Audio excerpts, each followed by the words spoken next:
Bismillahirrahmanirrahim. Assalamualaikum warahmatullahi wabarakatuh. Alhamdulillah. Alhamdulillahirabbil alamin. Wal aqibatu lil muttaqin wala udwana illa 'alal zalimin. Salatu wassalamu ala asyrafil anbiya'i wal mursalin wa ala alihi wa ashabihi ajmain wa ba'du. Bapak-bapak dan ibu sekalian, jamaah uh, salat subuh Masjid Syuhada yang sama-sama dimuliakan Allah Subhanahu wa taala. Pertama-tama kita bersyukur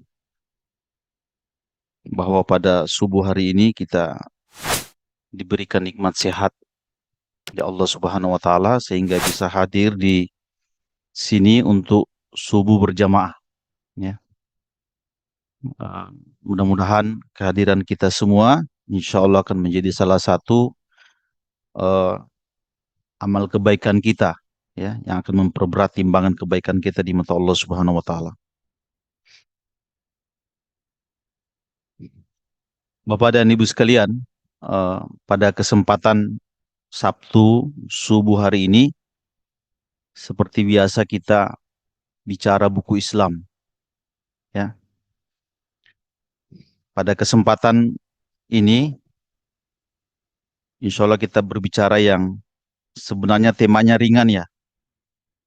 Dari buku yang sebelumnya kita sudah pernah bahas 40 renungan-renungan hidup ya. Ini dalam salah satu pembahasan buku ini Syekh Ahmad Asy-Syukairi ya, penulis buku ini membuat satu judul. Judulnya As-Sa'adatu Indal Falasifah. Ya. Kalau kita terjemahkan itu eh, bahagia menurut kaum filosof. Ya. Bahagia menurut para filosof. Kita itu kan sudah sering kali mendengar definisi bahagia dari banyak orang. Ya. Dan kalau kita bertanya, menurut Anda bahagia itu apa? Itu saya kira kita punya jawaban masing-masing. Yang berbeda eh, satu dengan yang lain. Ya. Nah, sebelum masuk ke tema ini, Bapak dan Ibu sekalian, izinkan mengisahkan satu kisah ringan dulu, ya, yang juga dimuat dalam buku ini tentang seorang pemuda yang berjalan untuk mencari makna kehidupan. Ya, jadi dikisahkan dahulu kala, ya. Ini kata sebagian orang, cerita ini dari India. Ya. Ada seorang raja yang memiliki anak. Nah, anaknya ini sangat disayang sekali. Ya. Salah satu bukti tanda sayang itu kadang-kadang ya, orang tua suka berlebihan. Anak ini tidak boleh keluar dari istana. Segala-galanya harus di istana. Ya.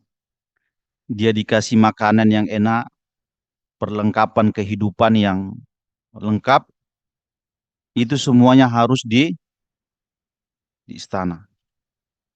Anak ini tidak boleh melihat orang sakit. Anak ini tidak boleh melihat ada orang yang susah. Anak ini tidak boleh melihat orang yang kena musibah atau orang yang meninggal. Ya. Singkat cerita, ya, anak ini pun tumbuh di istana dengan semua kenikmatan-kenikmatan ini. Dia pun menikah dengan orang istana itu, dipilihkan oleh orang tuanya dari luar nikah.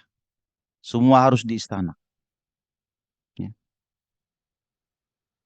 Tapi puluhan tahun dia hidup seperti ini, kayaknya dia merasa Ada sesuatu yang kurang,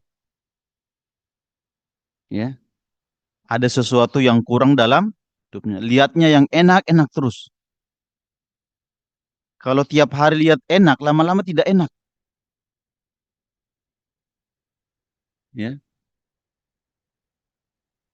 Karena itu dia minta kepada eh, pelayannya, minta kepada pelayannya supaya keluar dari istana itu, ya, keluar dari istana. Mudah-mudahan Bapak bisa mengikuti alurnya supaya nanti ketemu dengan makna as-sa'adatu indal falasifa, ya. Sudah sampai di mana tadi, Pak? Ya, ya. Keluar dari minta keluar dari istana. Setelah keluar dari istana itu, ya, tujuannya ingin merasakan hal yang lain yang berbeda yang dirasakan di dalam istana. Ya, ketika dia keluar itu, mulai dia melihat hal-hal yang berbeda dengan apa yang di istana. Ya. Ketika jalan terus bertemu dengan Al-Haram. Dia lihat di jalan ada seorang laki-laki sudah berusia merunduk jalannya. Dia tanya kepada pelayannya itu apa? Kan nggak pernah lihat orang tua di di, di istana. Itu apa yang begitu tuh? Dia bilang itu orang kalau sudah hidup terus lama-lama tua. Dan itu salah satu apa yang kita lihat itu yang disebut tua. Anak raja ini mulai berpikir, oh ternyata dalam hidup ini ada yang namanya tua ya. Iya, ada orang tua. Kan selama ini nggak pernah lihat. Ya. Jalan lagi terus, ya, mampir di sebuah tempat, lihat ada orang yang lagi sedang terbaring. Ditanya itu apa? Itu orang kalau hidup terus, ya, kesehatannya tidak terjaga atau karena sesuatu dia bisa sakit. Nah sakitnya harus berbaring begini. Orang tidak berdaya. Kata sang anak raja, memang di dunia ini ada yang namanya sakit. Unik ya Pak, nggak pernah lihat orang sakit ya. Ya, iya ada orang sakit. Begini nih bentuknya. Ya, karena lagi terus lihat orang kena musibah susah. Itu apa itu yang orang? Nah itu orang lagi kena masalah itu. Ya, merenung, susah. Oh ternyata di dunia ini ada orang susah ya. Ya. Terus dia lihat lagi ada orang yang dikuburkan. Ya, ditanya itu peristiwa apa? Nah itu peristiwa kematian. Oh ternyata di dunia ada mati. Ya, iya. Kalau kita hidup terus, hidup ini tidak ada yang abadi. Pada akhirnya orang harus mati.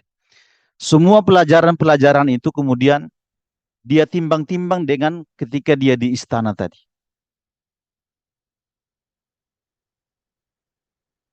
Bapak dan Ibu sekalian, setelah dia melihat itu,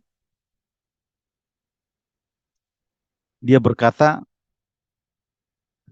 kepada pelayannya itu kalau gitu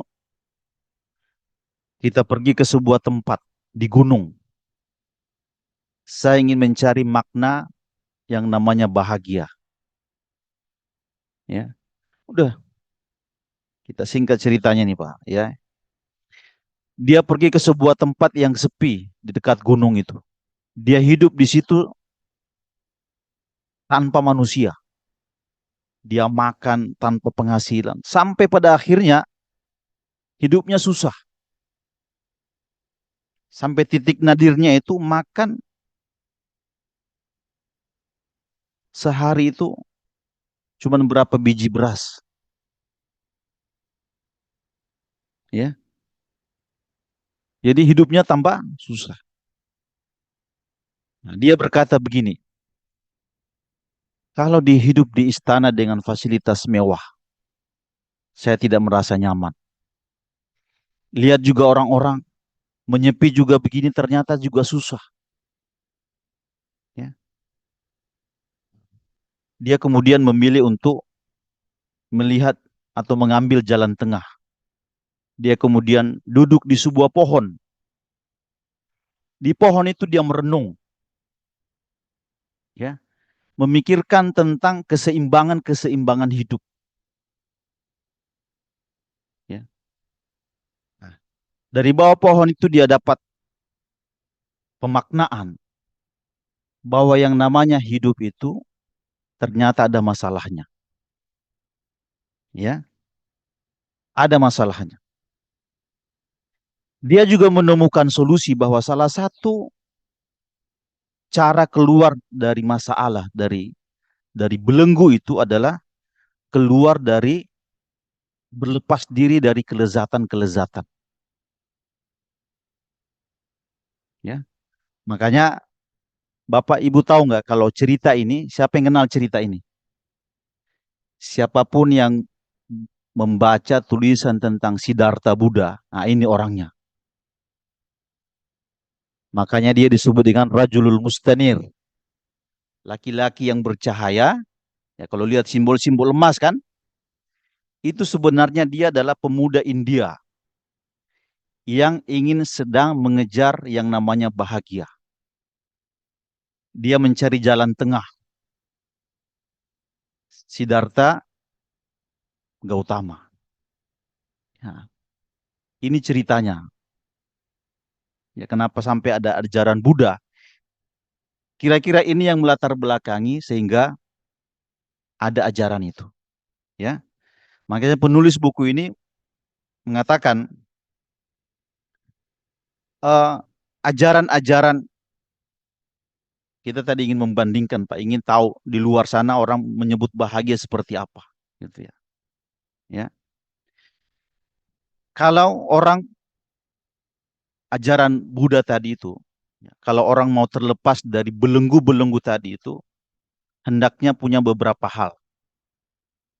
Ya, yang ini disebut sebagai ajaran Siddhartha tadi. Yang pertama adalah ar-ru'ya as-sadiqah, ar-ru'ya as-sahihah. Orang itu punya harus visi yang benar ke depan mau kemana. Kapan kita punya tujuan hidup yang tidak benar, nah itu sumber dari kecelakaan. Makanya Islam sedari awal datang mengatakan wa ma khalaqtul jinna wal insa illa liya'budun. Itu sebenarnya ingin mendrive tentang tujuan besar kita. Ya. Yang kedua kata beliau an-niyatu as-sadiqah. Kalau seseorang itu punya niat yang benar, ya. Kemudian perkataan yang benar, ucapan yang benar, kehidupan yang luhur, ya. Kemudian bersungguh-sungguh, kemudian konsentrasi, berpikir yang benar. Nah, ini Bapak tahu kalau ini adalah ajaran Buddha. Saya ingin mengantar cerita ini karena ini disebutkan dalam buku ini, ya. Nah, kita kembali ke makna as-sa'adatu inda al-falasifah, ya. Di halaman, perhatikan judulnya nanti ada kaitannya dengan ayat, ya.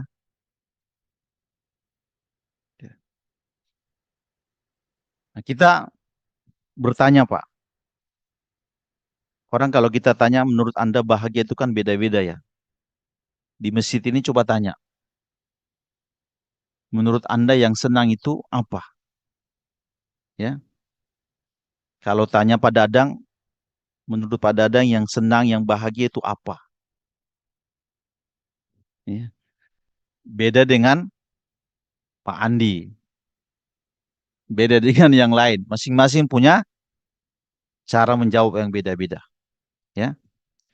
Makanya kita lihat, tanya misalnya kepada orang yang fakir miskin,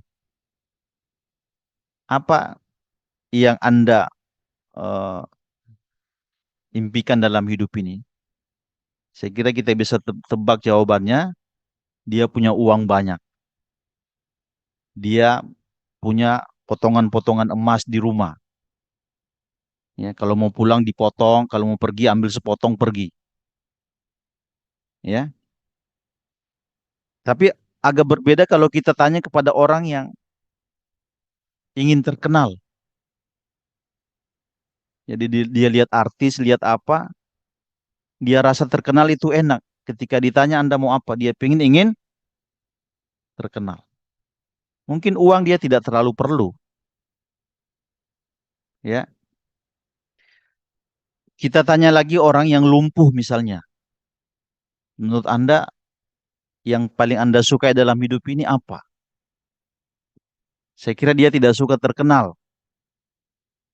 Dia suka kaki saya ini kembali berjalan dengan normal, seperti orang-orang. Ya. Orang yang sering yang sakit di rumah sakit, di rumah, saya kira kalau kita tanya juga beda-beda. Dia ingin sehat sempurna, ya. Orang yang ya macam-macam, bahkan ada yang unik-unik, Pak. Mohon maaf ini cerita yang membuat kita bangun. Saya pernah baca salah satu berita itu ada laki-laki di satu negara. Itu mohon maaf zakarnya itu kepanjangan, tidak standar. Karena zakarnya kepanjangan ini dia kalau duduk itu mengganggu sekali.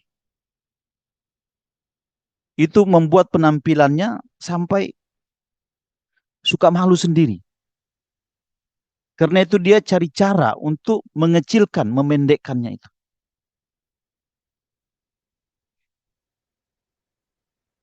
Coba kalau tanya ke dia, menurut Anda bahagia itu? Dia bilang zakar saya lebih kecil.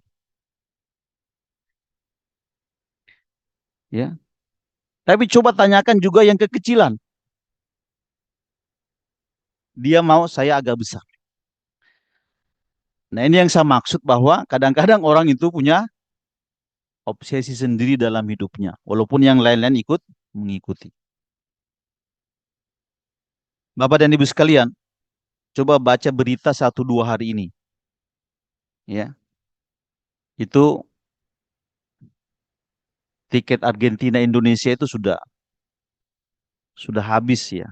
Ketika dibuka dalam 9 menit itu katanya habis terjual. Padahal harganya mahal-mahal. Ya kan? Ah, tiket Coldplay juga yang nanti kalau tidak salah November ya.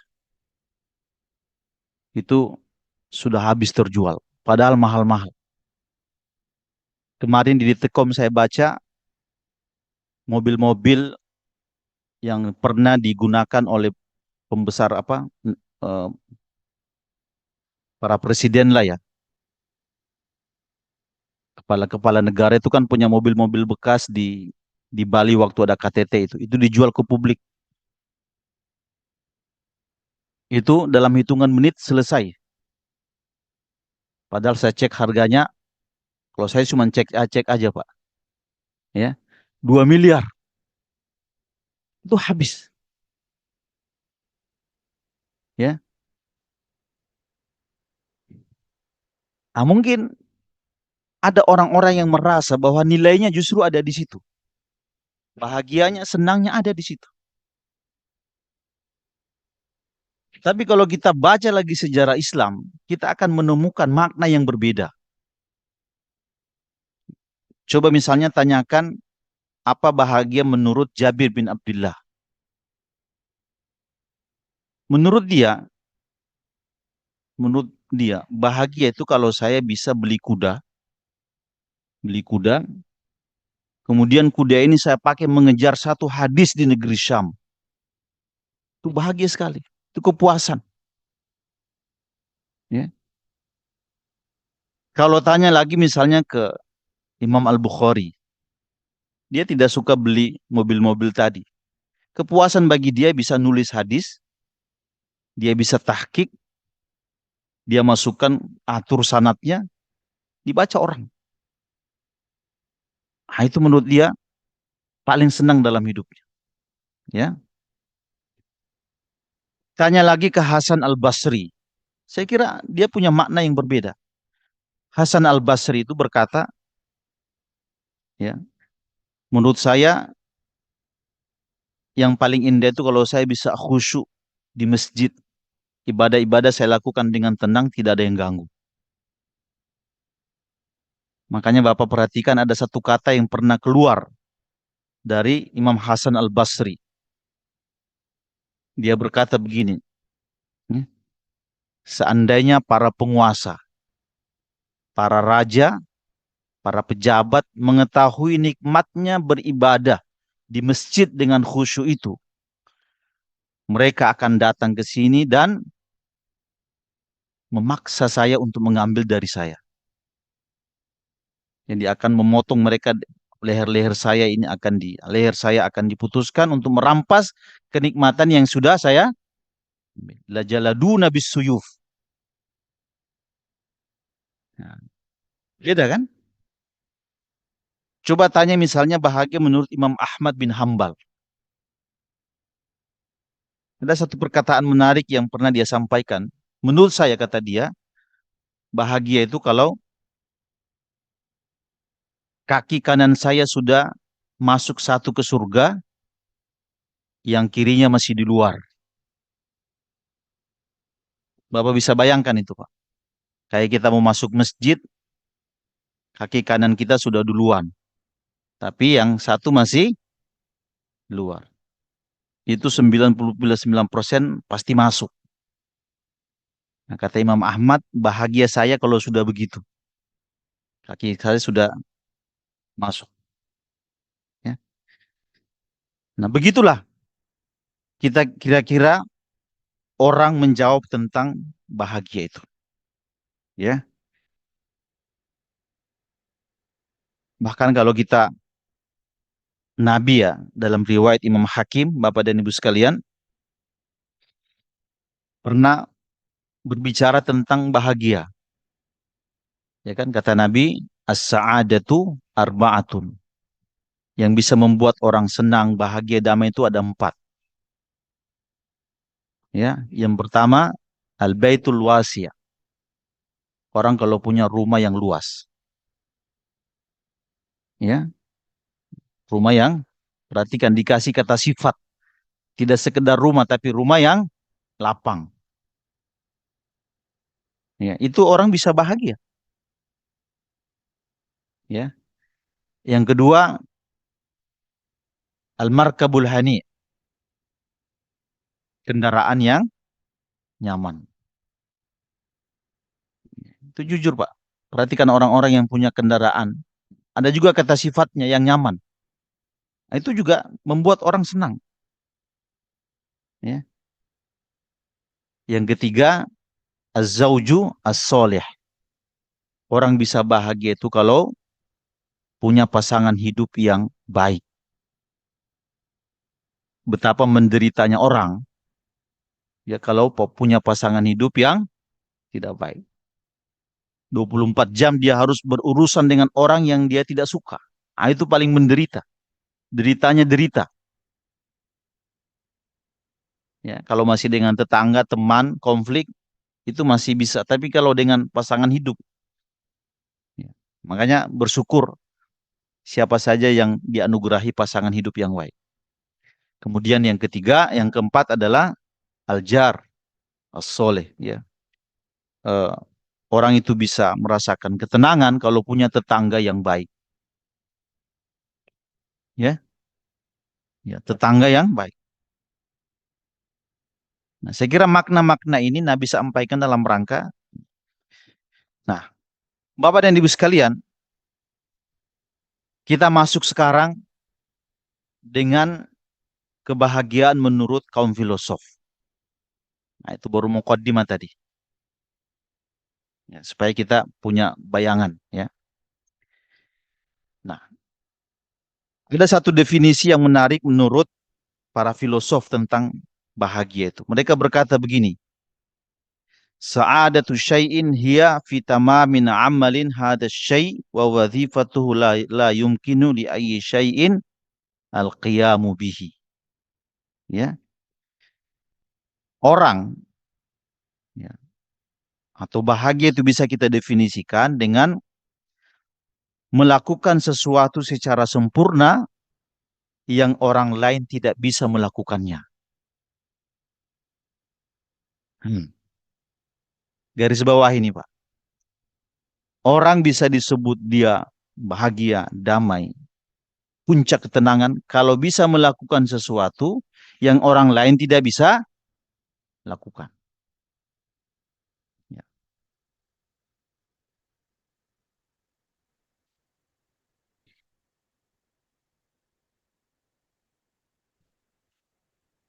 Ini ada sedikit hal pembahasan yang saya kira berlebih-lebihan, tapi kita baca sebagai sebuah ilmu gitu ya. Dia ingin membayangkan bahwa bahagia itu tidak punya sekedar punya manusia, tapi juga makhluk yang lain. Misalnya kata para filosof begini, kebahagiaan menurut pisang itu apa? Dia kan juga bisa bahagia juga kan? Nah, kita membayangkan saja dia bisa bahagia. Pisang itu kira-kira bisa bahagia kalau bisa menghasilkan buahnya terus-menerus. Nah, itu paling nyaman. Dan juga sangat menderita kalau dia tumbuh tapi tidak bisa menghasilkan. Masalahnya, pisang itu bisa menghasilkan buah sekali tumbuh. Pernah lihat nggak pisang, Pak? Dia mati dalam hidup itu berapa kali mengeluarkan cabang? Sekali kan? Nah, pisang itu harus ketika dia tumbuh itu paling enak. Ya. Kelebihan pisang ini tidak bisa dialami oleh yang lain. Ya. Coba lagi bertanya kepada singa misalnya. Nah, ini kan agak sedikit over, tapi bolehlah. Ya. Singa itu menurut dia apa? Ya. Kalau dia bisa menjadi kuat dan menguasai hutan, ya itu paling enak tuh, kelihatan raja. Ya. Besi juga begitu. Ya, dia akan merasa gagah kalau dia sangat kuat. Dia akan marah kalau gampang dipatahkan. Ya, saya kira begitu Pak. Kursi, ya. Jadi segala sesuatu yang bisa berfungsi secara maksimal dan tidak bisa dilakukan oleh orang lain, itu salah satu makna bahagia menurut para filosof. Nah, sekarang masuk ke konteks manusia.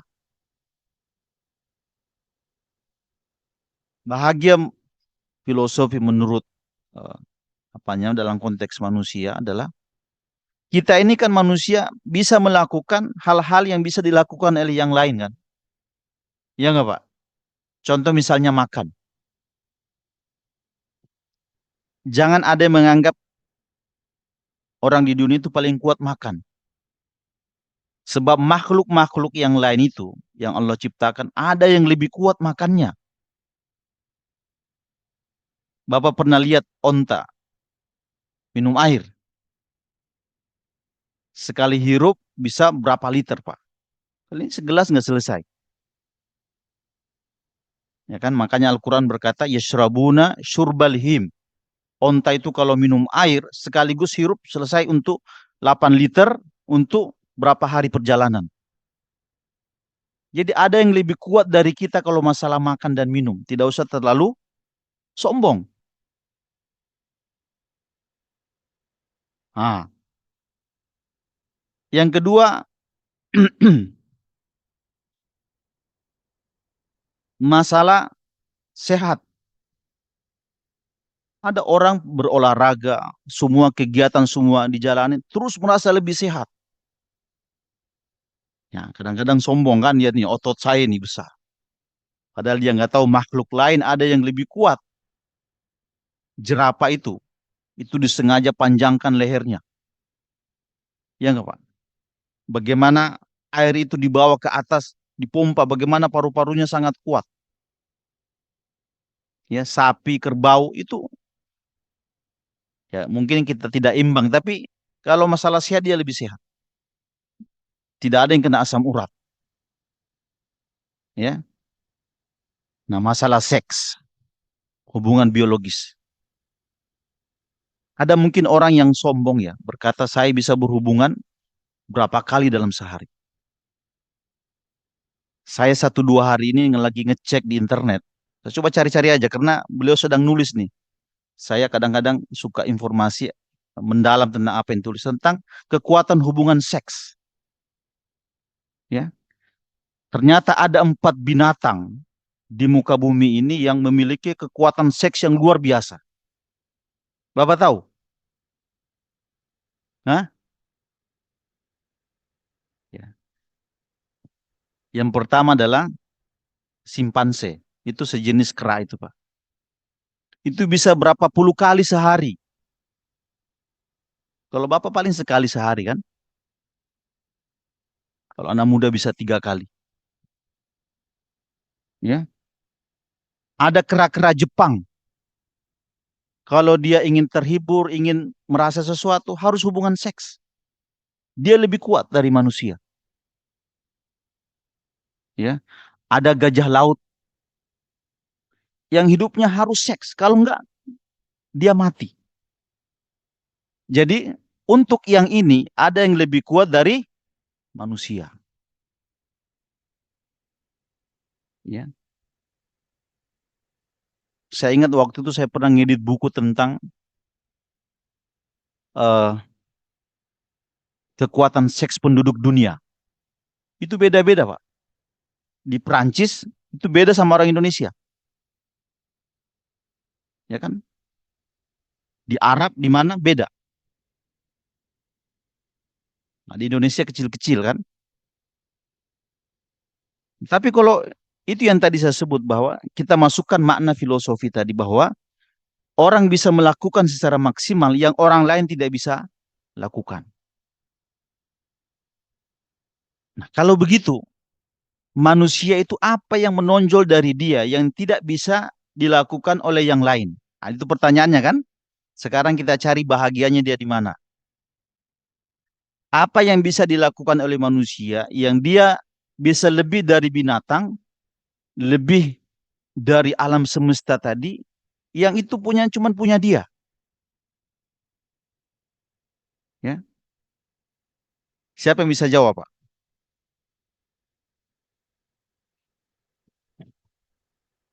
Ya.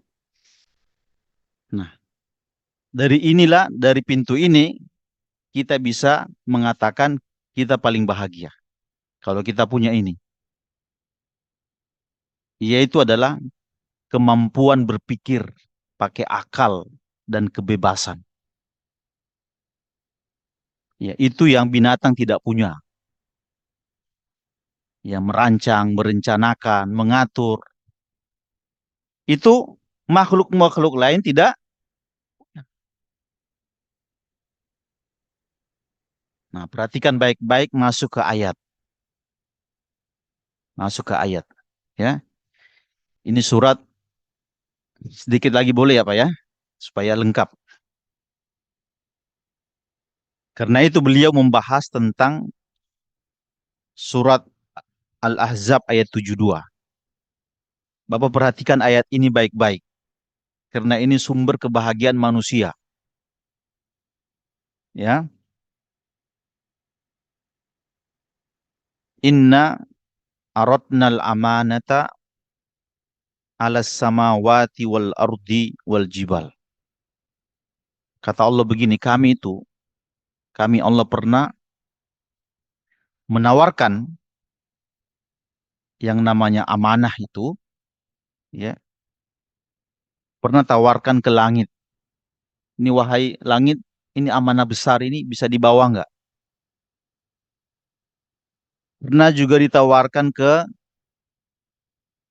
bumi, ya. Pernah juga ditawarkan ke gunung. Kita hakikat bagaimana menawarkannya itu kan ada peristiwanya kan. Fa'abaina an yahmilnaha, tiga hal yang besar ini, langit, bumi, dan gunung itu menolak amanah itu. Ya. Wa ashfaqna minha, dan mereka takut terlalu berat. Perhatikan kata-kata ini Pak. Wa hamalahal insan. Amanah itu kemudian diminta oleh manusia untuk dibawa. Perhatikan kata meminta itu. Itu kan kebebasan untuk berpikir. Ya kan? Melalui proses dia bisa atau tidak baru dia minta. Jadi kehebatan manusia itu ada pada pilihannya. Kalau dia beriman, dia kufur. Itu melalui akal. Dia bisa memilih. Dia berdosa, bermaksiat, beramal, itu juga pilihan. Nah, kenapa kebebasan itu disebut dengan kata amanah? Kata penulis ini menarik, Pak. Kenapa kata kebebasan itu pakai akal tadi disebut dengan amanah? Karena dia konsekuensinya besar. Karena dia konsekuensinya besar atas pilihan itu. Kalau dia milih jadi kafir, itu kan ini kan kebebasan memilih kan. Allah tidak pernah milih orang kafir atau beriman, terserah. Mau kafir, mau mukmin. Tapi perhatikan konsekuensinya besar, makanya dia amanah. Ya. Memilih sholat subuh atau tidak, itu pilihan. Tapi dia amanah. Dia adalah kebebasan. Nah, manusia kebahagiaannya ada di situ. Ketika dia berani mengambil pilihan ini, pilihan itu, ya, di balik pilihan itu ada konsekuensinya yang sangat besar. Nah, kalau dia bisa memaksimalkan itu, nah, kata orang-orang filosof, dia termasuk orang yang paling bahagia. Ini ngerti nggak yang saya maksudkan ini, Pak? Ini agak berat ya. Saya aja ngomong gini berat sebenarnya, ya. Tapi mudah-mudahan apa yang saya sampaikan dari awal tadi itu ya, bisa bisa sedikit bisa dipahami. Ya, karena kadang-kadang kita agak sedikit bosan mendengar pembahasan bahagia ini dari semua perspektif, ya kan? Memang kita sebagai orang Islam, ya, apalagi Al-Quran kan, punya bahasa bahagia yang bagus. Ya, barang siapa yang eh, beramal laki-laki dan perempuan, falanuhyiyannahu hayatan thayyibah. Kami akan berikan kehidupan yang baik. Ya, nah, ini sekedar kita sampaikan tadi untuk memberikan eh, pemahaman-pemahaman yang lain bagaimana orang merasakan yang namanya bahagia itu. Nah, ini yang saya bisa sampaikan melalui bicara buku Islam. Pada kesempatan ini, saya tidak terlalu mengerti Bapak paham atau tidak, tapi saya yakin ya, ada dua hal, satu dua kebaikan yang bisa kita ambil. Hadanallahu wa iyyakum ajma'in. Assalamualaikum warahmatullahi wabarakatuh.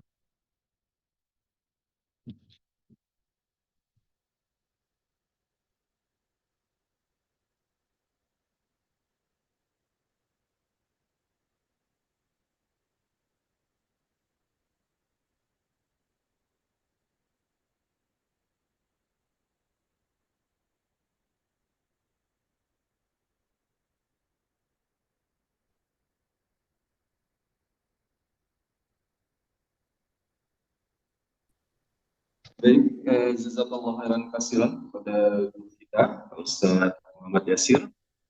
Untuk memperjelas pembahasan pagi ini, apabila ada pertanyaan dari bapak-bapak yang hadir di masjid maupun yang mengikuti dari rumah, kami persilahkan.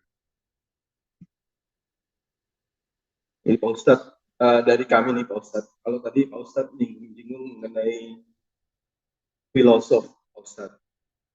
Nah, bagaimana sikap kita terhadap pendidikan anak apabila anak-anak ini mulai baca buku-buku filosof nih Pak Ustadz? Kan kami khawatir misalnya dalam apa namanya ya, dalam hal yang diajarkan atau apa yang disampaikan oleh filosof itu ada penyimpangan-penyimpangan. Nasihat Pak Ustadz terhadap hal tersebut bagaimana Pak Ustadz? Terima kasih. Iya. Kalau yang kita maksudkan filsafat yang apa namanya, melogikakan teks-teks, ya, melogikakan teks-teks, ya. Dulu pemahaman filsafat itu banyak ada di Baghdad. Mereka suka mendebat para ulama karena analoginya, analisanya semua serba akal, sehingga membuat teks-teks ini menjadi maknanya hilang dari makna utamanya. Ya, perdebatan ini banyak. Imam Ibnu Taimiyah itu tidak suka dengan gaya beragama seperti ini karena banyak berteori, lebih eh, apa namanya, lebih mengutamakan akal daripada teks. Nah, ini saya kira tercela, seperti yang dilakukan oleh banyak orang. Ya, kalau dalam Islam kan akal itu harus tunduk kepada teks, bukan teks yang tunduk kepada akal. Ya, tapi dalam hal berfilosofi sebagai logika, kenapa Allah mengharamkan ini? Kenapa dia menghalalkan itu? Kan ada filosofinya, ya kan? Ada hikmahnya. Itu hanya bisa diketahui melalui filsafat agama. Ya, saya baca eh, bukunya Imam Al-Ghazali, judulnya Al-Mustasfa fil Ilmil Usul. Saya kira buku ini menjadi rujukan dunia Islam tentang ilmu usul. Pada salah satu bab, beliau memuji tentang, memperlihatkan kepada kita kekuatan beliau untuk merancang atau menganalisa kenapa Allah menghalalkan ini, mengharamkan itu, kenapa ini hukumnya sunnah tidak wajib. Itu harus orang punya ilmu-ilmu begitu, ya. Nah, kayak tadi kan orang filosofi sebenarnya adalah orang yang berhikmah, ya kan? Dalam Al-Qur'an itu kan kita temukan bagaimana Luqman itu orang yang berhikmah, ya kan? Walaqad ataina Luqmanan hikmata. Kami diberikan dia hikmah. Dia memikirkan tentang kehidupan, kenapa kita hidup, kenapa kita harus begini. Itu kan harus ada dasar-dasarnya kan. Nah, para ulama mengatakan ilmu halal, ilmu haram, ilmu mubah itu bisa keluar kalau ada filsafatnya. Nah, jadi kalau begitu tidak semuanya tercela.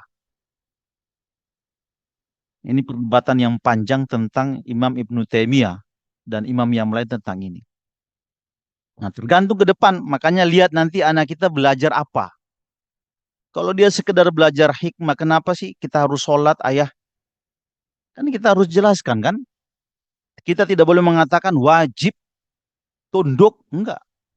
Jelaskan kenapa kita harus sholat. Ada hikmahnya, ada filosofinya. Kenapa zakat itu harus ada, puasa harus ada filosofinya. Nah, kecuali kalau dia balik-balikan puasa itu difilsafat-filsafatkan, kemudian dia malas beribadah. Nah, saya kira ini tugas kita untuk mengontrol itu. Ya, saya kira dengan jawaban begitu, kita tidak kaku jadinya. Apa-apa yang serba filsafat itu haram. Ya kan? Para ulama-ulama salaf pun mereka pakar di dalam masalah filsafat. Imam Ibnu Qayyim Al-Jauziyah, bagaimana dia menulis tentang hati panjang lebar. Dia kan memahami maknanya kan. Nah, saya kira itu Pak.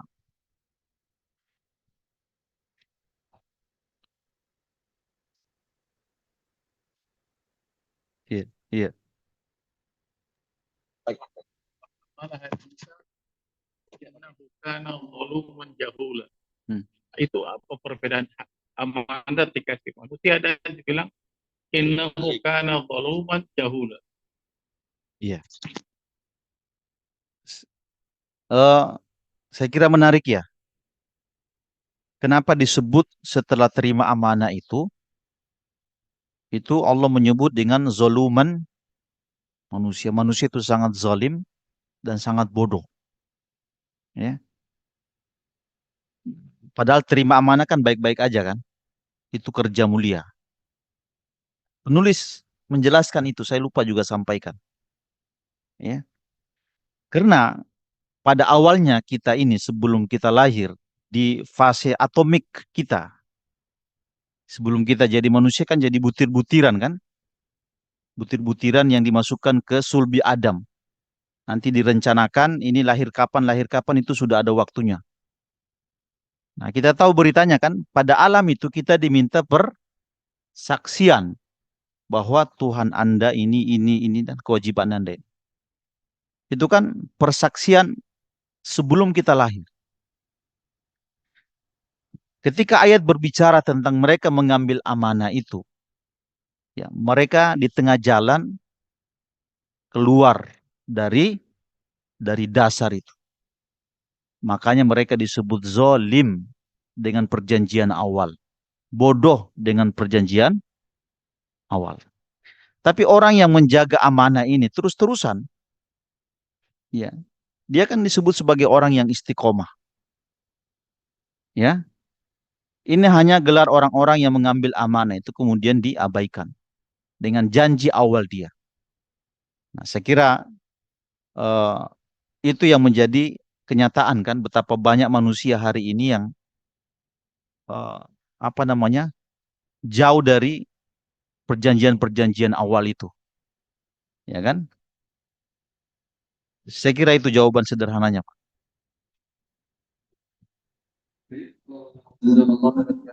Pada kita ada di antara yang hadir di sini kembali ingin bertanya.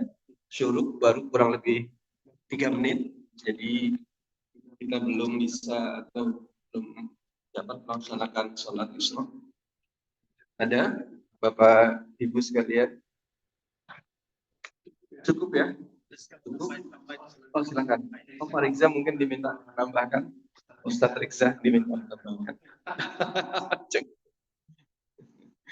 Baik, saya kira pada kesempatan kali ini kajian kita selesaikan, insya Allah besok. Dan itu juga ada kajian bersama Pak Dirian Syah bahas tentang hadis kembali. Untuk subhanallahumma wa bihamdihi la ilaha illa anta assalamualaikum warahmatullahi wabarakatuh. Suruh baru kurang lebih 4 menit bisa menunggu beberapa saat.